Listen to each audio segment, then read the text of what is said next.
नमस्कार मित्रमैत्रिणींनो, जर तुम्हाला आपल्या चॅनलवरच्या कथा आवडत असतील तर लाईक करत जात जा आणि चॅनलला सबस्क्राईब करून बाजूची घंटी दाबा आणि ऑलवर सेट करा. म्हणजे जेव्हा जेव्हा मी नवीन व्हिडिओ किंवा कोणतीही नवीन पोस्ट अपलोड करेन तेव्हा ती सगळ्यात आधी तुमच्यापर्यंत पोहोचेल. धन्यवाद. तर वळूया आपल्या कथेच्या पुढच्या भागाकडे. रेप, बलात्कार, अक्षय बोलला आणि इथे आधीच्या पायाखालची जमीनच सरकली. तर बाकीचे सगळेजण शॉकिंग नजरेने आधीकडे पाहू लागले. हो, बरोबर ऐकलत तुम्ही. कॉलेजमध्ये असताना रेप केलाय ह्याने एका मुलीवर. अक्षय बोलला, पण इथे आधी मात्र डोळे मोठे करून त्याच्याकडे पाहू लागला होता. त्याच्या अंगातलं त्राणच निघून गेलं आणि तो धपकन खाली बसून पडला. आजोबा आणि यशराजने पण नाहीमध्ये मान हलवली, कारण त्यांना हे सगळं अक्षयने आधीच अगदी रंगवून पुराव्यासकट सांगितलं होतं. पण आत्ता त्यांना हे सगळ्यांसमोर सांगून स्वतःच्या परिवाराची इज्जत नव्हती घालवायची, म्हणून कधीपासून ते शांत होते. पण अक्षयने मात्र त्याला हवं तसं सगळं रिप्रेझेंट केलं होतं घरच्यांसमोर, आणि म्हणूनच मनातल्या मनात कुत्सित हसत होता तो. आता पुढे. आधी एकदम हतबल होऊन खाली बसून पडला होता आणि घरातले सगळेच जण त्याच्याकडे खूपच शॉकिंग नजरेने बघत उभे होते. सगळ्यांचे हात आपोआपच तोंडावर आला होता. एवढा मोठा धक्का सगळ्यांना बसला होता. अक्षय, तोंडाला येईल ते बोलू नकोस. आकांक्षा अक्षयवर धावून गेल्या होत्या. भले त्यांना आधीचा कितीही राग आलेला असला तरीही तो असा वागूच शकतो असं त्यांना अजिबात वाटत नव्हतं. जसा अक्षयवर त्यांचा विश्वास होता तसाच आधीवर सुद्धा होता, कारण स्वतःच्या संस्कारांवर विश्वास होता त्यांचा. आई, मी काहीच खोटं बोलत नाहीये. जे जसं घडलंय तसं आणि तेच सांगतोय मी, अक्षय बोलला. पण तरी आकांक्षा त्याच्याकडे रागातच बघत होत्या, कारण त्यांना अजूनही असंच वाटत होतं की अक्षयवर आधीने एवढा मोठा आरोप लावला होता, म्हणून अक्षयसुद्धा सूड म्हणून असं काहीही बोलत होता. आई, तू अशी रागात नको बघूस माझ्याकडे. मी जे खरं आहे तेच सांगतोय, आणि आधीने जे पण खोटे आरोप माझ्यावर लावले आहेत ना, त्यांचे त्याच्याकडे पुरावे नाही आहेत, कारण तो खोटं बोलतोय. पण माझ्याकडे मात्र आधीने जो गुन्हा केलाय ना, त्याचे सर्व पुरावे आहेत, आणि ते सर्व मी आजोबा आणि मोठ्या बाबांना दाखवले सुद्धा आहेत, अक्षय बोलला. तसे आता सगळेजण आ वाजून अक्षयकडे तर एकदा आजोबांकडे आणि यशराज ह्यांच्याकडे पाहू लागले. पण आजोबा आणि यशराज मात्र खाली मान घालून उभे होते. त्यांना आधीचा राग तर होताच, पण आता अक्षयवर सुद्धा जास्त राग येत होता त्यांना, कारण भले आधीने खूप मोठा गुन्हा केलेला आहे असं त्यांना वाटत असलं तरीसुद्धा ही गोष्ट त्यांना चव्हाट्यावर नव्हतीच मांडायची. शेवटी त्यांच्या परिवाराच्या इब्रतीचा प्रश्न होता. इतक्या वर्षात जी इज्जत, जो मान त्यांनी समाजात मिळवला होता, तो त्यांना असा मातीत नव्हता मिसळायचा. हे खरं आहे का बाबा? तुम्हाला हे आधीच माहीत होतं का? आता सविता पुढे आल्या होत्या आणि त्या त्यांच्या वडिलांना जाब विचारत होत्या, पण आजोबा तर गप्पच होते. आत्या, त्यांना सगळं माहीत आहे. मी सांगतोय ना, मीच तर सांगितलंय त्यांना. तसे पुरावे पण दिलेत मी त्यांना. खरंच, अक्षय स्वतःच्या गळ्याला हात लावून बोलला. तसे सवितांनी डोळे मोठे केले. बाप रे! आधी, तू इतक्या खालच्या पातळीला जाऊन वागशील अजिबात वाटलं नव्हतं रे. देवा, तुझे खूप खूप आभार. माझ्या मुलीला वाचवलंस रे तू. बरं झालं तिचं लग्न नाही झालं ह्याच्याशी. ह्या अशा मुलाबरोबर लग्न करून देण्यापेक्षा मी तिला विहिरीत ढकलून देईल. सविता खूपच तिरस्कारित नजरेने आधीकडे बघत बोलल्या. सावे, गप्प बैस. समोरून आजी ओरडल्या. त्यांना पण धक्का बसला होताच हे सर्व ऐकून, पण तरी त्यांचा आधीवर विश्वास होताच. का? मी का गप्प बसू? नेहमी तुम्हाला बोलत असतेस ना, मग आत्ता नाही बोलणार का? हो, बरोबर आहे. आत्ता का बोलशील तू? तुझा तर लाडका नातू आहे ना तो, बरोबर ना? सविता त्या चिडून बोलल्या, पण त्यावर आजींनी नाहीमध्ये मान हलवली. त्यांना सगळं कळत होतं. आत्ता बहत्या गंगेमध्ये सविता त्या हात धुवून घेणारच होत्या. तिचा स्वभावच तसा होता माहीत होतं त्यांना. बोलायला तर खूप काही बोलू शकत होत्या त्या तिला, पण तिला काही बोलण्याची सध्या त्यांची मनस्थिती नव्हती. राकेश पण त्याच्याकडे आवासून पाहू लागला होता. खरं तर त्याचा अक्षयवर अजिबातच विश्वास नव्हता, पण तो असा काही आधीचा गेम करेल ह्याची अजिबातच कल्पना नव्हती त्याला. प्रतीक्षा तर कोलमडूनच पडल्या होत्या. स्वतःच्या मुलाच्या विरोधात एवढा मोठा गुन्हा जर का अक्षय सिद्ध करू पाहत असेल तर त्या कशा स्वतःला सावरू शकत होत्या. यशराज पण गप्प होते. त्यांनी पण मान खाली घातली होती. जेव्हा अक्षयने आधीविरुद्ध हा गुन्हा सांगितला होता तेव्हा खूप चिडले होते ते अक्षयवर, कारण त्यांचा त्यांच्या मुलावर प्रचंड विश्वास होता. पण जसजसे अक्षयने आधीविरोधात पुरावे दाखवले, तसतसा त्यांचा आपल्या मुलावर असणारा विश्वास हळूहळू गळून पडला होता. आधी, आता का तुझी बोलती बंद झाली आहे? बोल ना आता. आता का गप्प झाला आहेस तू? सांग सगळ्यांना की मी जे म्हणतोय ते खोटं आहे. सांग ना. अक्षय आधीकडे बघून तावातावाने बोलला. पण त्याचे शब्द आधीपर्यंत पोहोचण्यासाठी आद्या ट्रान्समध्ये तर असायला हवा होता. तो तर पूर्णपणे हतबल होऊन खाली बसून पडला होता. त्याला कल्पना नव्हती की अक्षय हे असं काही करेल. आणि सगळं असं अचानक समोर आल्यामुळे हादरला होता तो. भले त्याची काहीच चूक नव्हती. तो पण सगळा प्लॅन होता तो त्याच्या विरोधात त्याच्याच मित्रांनी केला होता. पण आज पुन्हा एकदा भूतकाळातली ती भयानक आठवण त्याच्या डोळ्यांसमोर आली होती. त्यामुळे नाही म्हटलं तरी जखमेवरची खपली काढली गेली होती त्याच्या. आधीच कालपासून युविकामुळे खूपच स्ट्रेसमध्ये होता.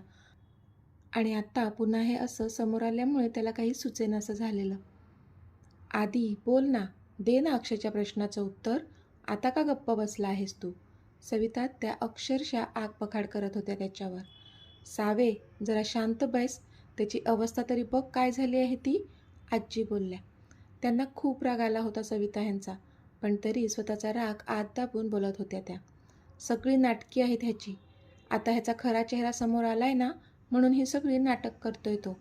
अक्षय तिरस्कारित नजरेने आधीकडे पाहून बोलला. अक्षय, बाद झालं. तू. आजी काही बोलतच होत्या की इतक्यात. काय बोलणार आहे तो? आणि कोणत्या तोंडाने बोलणार आहे? त्याला खूप डोक्यावर घेऊन नाचलो आपण. पण त्याने जे केलंय ते अत्यंत निंदनीय आहे. खूप खालच्या पातळीचं काम केलंय त्याने. इनामदारांचे हे संस्कार नव्हतेच मुळी. त्याला शिक्षणासाठी लंडनला पाठवलं, तिथेच चुकलं माझं. शेवटी तिथली संस्कृती वेगळी आणि आपली संस्कृती वेगळी. आणि ह्याने खायची ती माती खाल्लीच. तिकडच्या संस्कृतीच्या रंगात रंगत तो त्याच्यावर केलेले सगळे संस्कार विसरून गेला. तरीही मी म्हणत होतो, आपल्यापासून दूर नका पाठवू त्याला. पण माझं कोणीच ऐकलं नाही. आता घ्या, भोगा त्याचे परिणाम. आजोबा खूपच चिडून बोलले तशा आजी पण शेवटी शांत झाल्या. आणि प्रतीक्षा मात्र तोंडावर हात ठेवून मुसमुसून रडू लागल्या. कारण आता बोट त्यांच्या भावावर पण उचललं जात होतं. कारण आधी त्याच्या मामासोबतच तर राहत होता तिथे. इथे आधीने मात्र मान वर करून आजोबांकडे पाहिलं. त्याचे डोळे लाल झाले होते. त्याला विश्वास बसत नव्हता की आजोबा पण असं बोलत आहेत. पण कोणत्या बेसिसवर ते असं बोलू शकतात? अक्षयने असे कोणतेच पुरावे त्यांना दिले असतील ह्याची काही कल्पना त्याला येत नव्हती. प्रतीक्षांनी भरल्या डोळ्यांनी त्याच्याकडे पाहिलं तसं त्याच्या छातीत चर्र झालं. मी काहीच नाही केलंय मॉम. तो भरल्या डोळ्यांनी बोलला, कारण त्याच्या मॉमच्या डोळ्यात असणारा संशय तो नव्हता पाहू शकत. काय नाही केलंय हां? तुझ्या गुन्ह्याचे साक्षीदार आहेत आमच्याकडे, अक्षय बोलला. तसा आधी पुन्हा आश्चर्यचकित होऊन त्याच्याकडे पाहू लागला. काय? साक्षीदार? बाबा, हा काय बोलतोय? कोणते साक्षीदार आहेत ते? म्हणजे आधीने खरंच कोणाचा बलात्कार केला की काय? सविता बोलल्या तसे आधीने डोळे कच्च मिटले. सावे, शांत राहायचं काय घेशील तू? आजीला मात्र सवितांचं हे असं बोलणं अजिबातच पटत नव्हतं. उलट राग येत होता त्यांना तिचा. आजी, तू आत्याला का गप्प राहायला सांगते? ती बरोबरच बोलते. आजोबा, तुम्ही सांगताय की मग मी सांगू? अक्षय बोलला. तसा आजोबांनी एक सुस्कारा सोडला आणि ते पुढे बोलू लागले. अक्षयने जेव्हा आम्हाला हे सर्व सांगितलं तेव्हा खरं तर आम्हाला पण धक्काच बसला होता. कारण आधी हे घाणेरडं कृत्य करणं शक्य नाही असं कुठे ना कुठे आम्हाला वाटत होतं. पण दुर्दैवाने आमचं वाटणं आणि खरं काय आहे ह्यामध्ये अजिबातच साम्य नव्हतं. आधी कॉलेजमध्ये एक प्ले बॉय म्हणून ओळख होती त्याची. बऱ्याच मुली ह्याच्या अवतीभोवती असायच्या आणि हा त्यांचं जवळ असणं एन्जॉय करायचा. त्याला पण तेच हवं असायचं. चला, ते पण सोडून देऊया. आताची जनरेशन तशीच आहे. पण जे कृत्य ह्याने केले ते मात्र माफ करण्यासारखं नाही आहे. त्याने कॉलेजमध्ये असताना एका इवा नावाच्या मुलीवर बलात्कार केला होता. त्याच्यावर आरोप होते की तिच्याच हॉस्टेलमध्ये जाऊन तिच्याच रूममध्ये तिला एका नशेवालं औषध देऊन तिच्यावर जबरदस्ती केली होती ह्याने. त्याला तिथे रेड हँड पकडलं होतं. त्यामुळे त्याला कॉलेजमधून रेस्ट्रिगेटसुद्धा करण्यात आलं होतं. पण त्याच्या मामाने त्यांचं पॉलिटिकल जोर लावून त्याला तिथल्या जेलमधून बाहेर काढलं होतं. पण त्यावेळी आधीने आपल्याला काय सांगितलं होतं की दुसऱ्या कॉलेजमधून त्याला चांगली संधी मिळाली आहे म्हणून तो कॉलेज चेंज करतोय. सगळं खोटं सांगितलं होतं ह्याने आणि हे सगळं आम्हाला ह्याच्याच मित्राने सांगितलं, जो ह्याच्यासोबत त्याच कॉलेजमध्ये शिकत होता. पण त्याच्या दुर्दैवाने तो अक्षयच्या मित्राचा भाऊ पण निघाला. आधी तर तो काहीच सांगत नव्हता, पण खोदून खोदून विचारल्यानंतर मात्र त्याने सर्व खरं खरं सांगितलं. शिवाय आम्ही ह्याच्या रॉयल कॉलेजमध्ये फोन करून विचारलंसुद्धा की त्यावेळेस असं काही खरंच घडलं होतं का. तर तिथल्या प्रिन्सिपलने आम्हाला आदित्यच्या नावापासून त्या दिवसाच्या तारखेसहित सगळं काही खरं सांगितलं आणि आमच्या पायाखालची जमीनच सरकली. पण इतक्या वर्षात आदिने आपल्याला मात्र ह्या कानाची खबर त्या कानाला नाही होऊ दिली. मला माहीत होतं की बाहेर देशात जाऊन मुलं पिखडतात, पण ती एवढी वाया जातील असं अजिबात नव्हतं वाटलं मला. खूप आंधळा विश्वास होता मला तुझ्यावर आधी, पण तू तर इतकं घाणेरडं कृत्य केलं आहे की पास. मला तर लाज वाटते तुला माझा नातू म्हणण्याची सुद्धा, आजोबा बोलले. पण त्यांच्या पण डोळ्यात पाणी होतं. पण त्यांचं ऐकून तिथे उभा असणारा एक माणूस हक्काबक्का झाला होता. आधी दुसऱ्यांवर आरोप लावणं सोपं असतं रे, पण दुसऱ्यांवर आरोप लावण्याआधी जरा माणसाने स्वतःकडे पण बघावं की आपण किती धुतल्या तांदळाचे आहोत. अक्षय खूपच रागीट नजर आधीवर ठेवून बोलला, पण आधीला त्याच्या बोलण्याचं काही वाटत नव्हतं, कारण तो हे सर्व मुद्दामहून करतोय ह्याची त्याला कल्पना होती. वाटत होतं ते फक्त घरातल्या बाकीच्या सदस्यांच्या नजरांचं, कारण सगळ्यांच्या नजरेत संशय भरला होता, जो आता सहन करण्यापलीकडे झालं होतं त्याला, खास करून त्याच्या डॅडच्या नजरेत कायमच तो वर होता. त्याच्या डॅडला खूप अभिमान होता त्याचा. त्यांच्या डोळ्यात नेहमीच त्याने पाहिलं होतं ते, आणि का नाही असणार होता. त्याने तसं प्रूव्ह केलं होतं स्वतःला. एवढ्या यंग एजमध्ये आज त्याचं नाव मोठमोठ्या बिझनेसमनसोबत कम्पेअर केलं जात होतं. ही खूप जास्त मोठी गोष्ट होती त्यांच्यासाठी. पण आज मात्र त्याला त्यांच्या डोळ्यात हतबलता दिसत होती, कारण अक्षयने जे पुरावे त्यांना दिले होते त्यामुळे त्यांनासुद्धा हेच वाटत होतं की आदी दोषी आहे, आणि म्हणून नेहमी ताठ मानेने चालणारे ते आज मात्र कोणाशीच नजर मिळवू शकत नव्हते. म्हणून खाली मान घालून बसले होते. फक्त समोर काय चाललंय ते ऐकण्याशिवाय त्यांच्याकडे काही पर्याय शिल्लक नव्हता, आणि हे घडत होतं ते फक्त आदीमुळे. त्यांना तसं बघून तर आदीला मेल्याहून मेल्यासारखं झालं होतं. मी निर्दोष आहे डॅड, ट्रस्ट मी, आदी भरल्या डोळ्यांनी बोलला. पण यशराजने मात्र त्याच्याकडे रागीट नजरेने पाहिलं. निर्दोष आहेस तू? बरं, ठेवतो मी तुझ्यावर विश्वास, पण मग सांग आता बाबा जे काही बोलले त्यातला शब्द न शब्द खोटा आहे, यशराजने चिडून विचारलं. सगळंच खोटं नाही आहे, पण जे सांगितलं गेलं आहे ते सगळं खरं पण नाही आहे, आधी खाली मान घालून बोलला. तशी यशराजने नकारार्थी मान हलवली. काय खरं नाही आहे? प्लेबॉय म्हणून ओळख होती की नव्हती तुझी कॉलेजमध्ये? यशराजने विचारलं. त्यावर आदीने होमध्ये मान हलवली. बऱ्याच मुली तुझ्या अवतीभोवती असायच्या आणि तुला पण तेच हवं असायचं.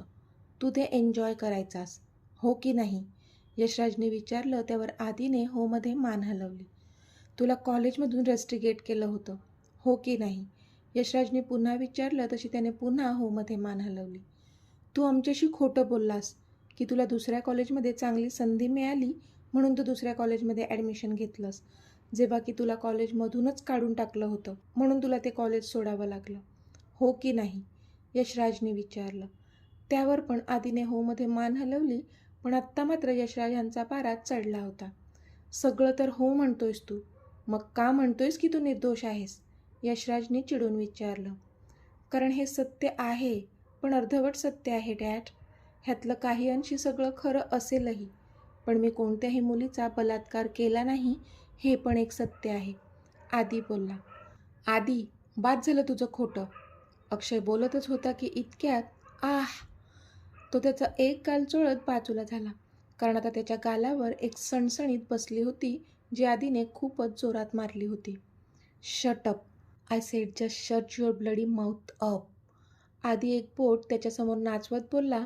तसं थोड्या वेळासाठी का होईना अक्षय पण घाबरला आधीचा तो रागीट चेहरा बघून.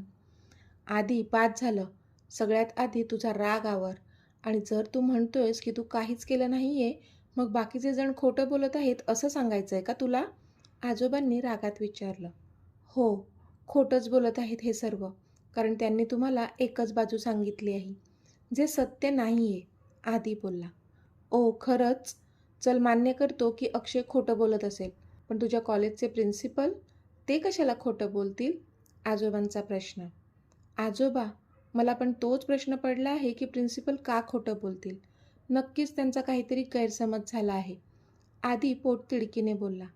कोणताच गैरसमज झालेला नाही आहे आदित्य. जे सगळं आहे ते क्रिस्टल क्लिअर आहे. आजोबा बोलले तसा आदी खापरलाच. म्हणजे म्हणजे तुम्हाला पण असंच वाटते की मी कोण्या मुलीचा रेप केलाय? खरंच आजोबा? आदीने भरल्या डोळ्यांनी विचारलं. सगळे पुरावे तर तेच सांगतात. मान्य कर तुझा गुन्हा, आजोबा बोलले. आजोबा, मी स्वप्नात पण असं काही विचार नाही करू शकत. मी आपल्या परिवाराची इज्जत जाईल असं कोणतंच काम कधीच करणार नाही. आणि मी हा गुन्हा केलेलाच नाही आहे, मग मी का मान्य करू? माझं एकदा ऐकून तरी घ्या, आदी बोलला. तशी आजोबांनी नाहीमध्ये मान हलवली. अजून काय आहे ऐकण्यासारखं आदित्य? आजोबा बोलले. अहो, पण त्याला त्याची बाजू मांडण्याचा पूर्ण अधिकार आहे. एकदा त्याची बाजू ऐकून तरी घ्या. मला आदीवर पूर्ण विश्वास आहे. तो असं काही वागणं शक्यच नाही. आजी पुढे येऊन बोलल्या. कधीपासून गप्प होत्या त्या. पण आत्ता मात्र आजोबांना न जुमानता पुढे येऊन त्यांनी आदीची बाजू घेतली होती. तुझा लाडका आहे ना तो, म्हणून तू तसं बोलते. पण सगळे पुरावे त्याच्या विरोधात आहेत, ते दिसत नाही का तुला? आजोबा आजींवर चिडले. मान्य आहे पुरावे त्याच्या विरोधात आहेत, पण प्रत्येक गोष्टीच्या 2 बाजू असतात. एक बाजू आपण बघितली, आता आधीची बाजू पण बघून घेऊ. कदाचित काहीतरी वेगळं असेल सत्य. असंही कधीकधी आपल्या उघड्या डोळ्यांना पण जे सत्य असतं ते दिसत नाही.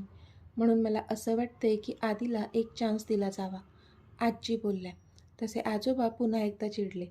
पण इथे आदीचे डोळे मात्र पाणावले, कारण कोणीतरी होतं ज्याने आदीवर विश्वास दाखवला होता आणि ती त्याची आज्जू होती.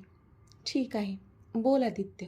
सगळं तर स्पष्टच आहे, पण तरीसुद्धा तुला पण बरोबर संधी मिळायला हवी स्वतःची बाजू मांडण्यासाठी. सो बोल तू. सांग तुझी बाजू काय आहे? शेवटी आजोबा तयार झाले. तसे आदीने डोळे पुसले आणि एक दीर्घ श्वास घेऊन तो जे त्या रात्रीचं सत्य होतं ते सांगू लागला. तर मित्रमैत्रिणींनो, आजचा भाग तुम्हाला कसा वाटला ते मला कमेंटमध्ये सांगा. आणि जर आवडला असेल तर व्हिडिओला लाईक करा, शेअर करा आणि चॅनलला सबस्क्राईब करून बाजूची घंटी नक्की दाबा. चला तर भेटूया आपल्या पुढच्या भागात. तोपर्यंत धन्यवाद.